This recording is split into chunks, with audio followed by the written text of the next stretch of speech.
आणि आता बातमी आहे वसंत मोरेंची। मनसेला सोडचिठ्ठी दिल्यानंतर वसंत मोरे यांना ठाकरे गट, अजित पवार गट आणि काँग्रेसकडनं ऑफर सुरू झाली आहे। पुण्यातून लोकसभा लढवण्यावर वसंत मोरे ठाम आहेत आणि 2 दिवसात निर्णय घेणार असल्याचंही ते म्हणाले। पाहूया। वसंत मोरेंनी राज ठाकरेंचा हात सोडून मनसे सोडली आणि आता मोठ्या पक्षांच्या ऑफर मोरेंना सुरू झाल्यात। अजित पवारांच्या राष्ट्रवादीकडनं रुपाली ठोंबरेंनी वसंत मोरेंची भेट घेतली। काँग्रेसचे नेते मोहन जोशींनी मोरेंची भेट घेऊन त्यांना काँग्रेसमध्ये येण्याचं निमंत्रण दिलं। संजय राऊतांनी फोनवरून मोरेंना उद्धव ठाकरेंच्या शिवसेनेत येण्याची ऑफर दिली। मी त्यांना या ठिकाणी काँग्रेस पक्षामध्ये त्यांनी यावं, त्यांचं स्वागत आहे आणि पक्षसुद्धा सन्मानजनक त्यांचं मान राखेन अशी मला त्यांना विनंती आहे। जो लोकांसाठी झडतो, प्रश्न सोडवतो, त्यांना भेटायला आलेली आहे आणि माझी ऑफर मी कालच त्यांना सांगितली की तुमचं राष्ट्रवादी काँग्रेस पक्षामध्ये स्वागत आहे। मला तुम्ही सगळ्यांनी विचारलं की मध्यस्थी करणार का, तर दादा आणि वसंत तात्यामध्ये मध्यस्थी माझी करायची गरज नाही, डायरेक्ट 1 to 1 त्यांचा विषय आहे। पण आता निर्णय ते घेणार आहेत आणि मी त्यांना त्याच्यासाठीच भेटायला आलेली आहे। राऊत साहेबांसोबत सुद्धा माझं काल रात्री सुद्धा बोलणं आलं। मला काल सुद्धा त्यांनी फोन केला होता।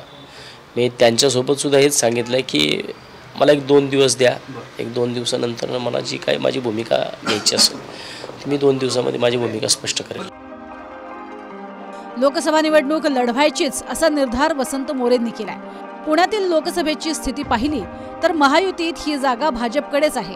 भाजपकडून मुरलीधर मोहोळ यांना तिकीट मिळालंय आणि महाविकास आघाडीत पुण्याची जागा काँग्रेसकडे आहे।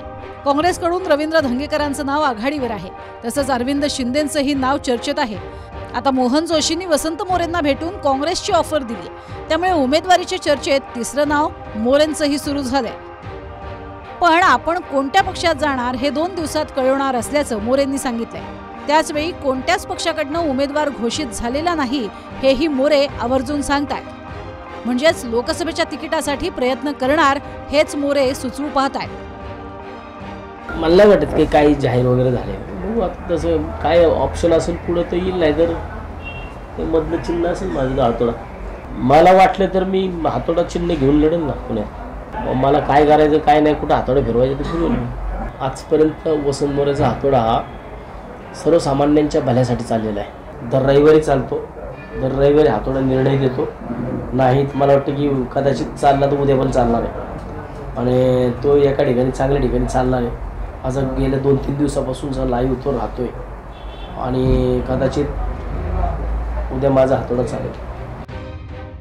दुसरीकडे मोरेंनी मनसे सोडण्यामागे अमित ठाकरे कारण असल्याची चर्चा आहे।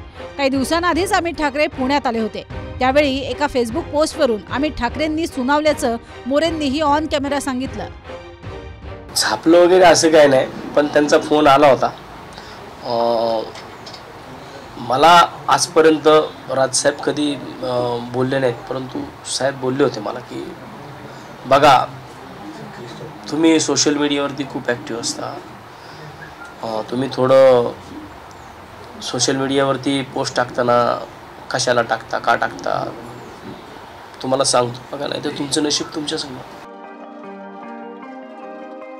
फोन माझ्या पक्षाच्या एका नेत्यांकडे आला होता, पण मी त्यांना काल विनंती केली की मला नका प्लीज फोन देऊ नका, कारण मी साहेबांना फसवू शकत नाही, आयुष्यात कधी त्यांना फसवलं नाही।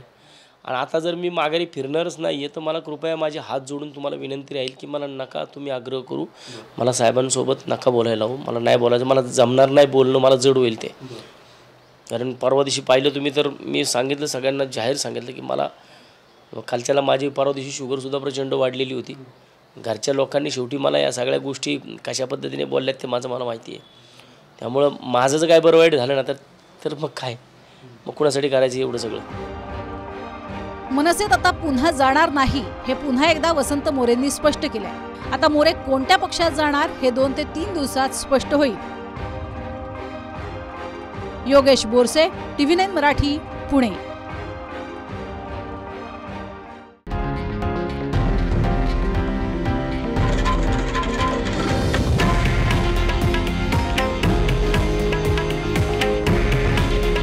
हे आहे देशातील नंबर 1 न्यूज नेटवर्क आणि आपण पाहत आहात TV9 मराठी।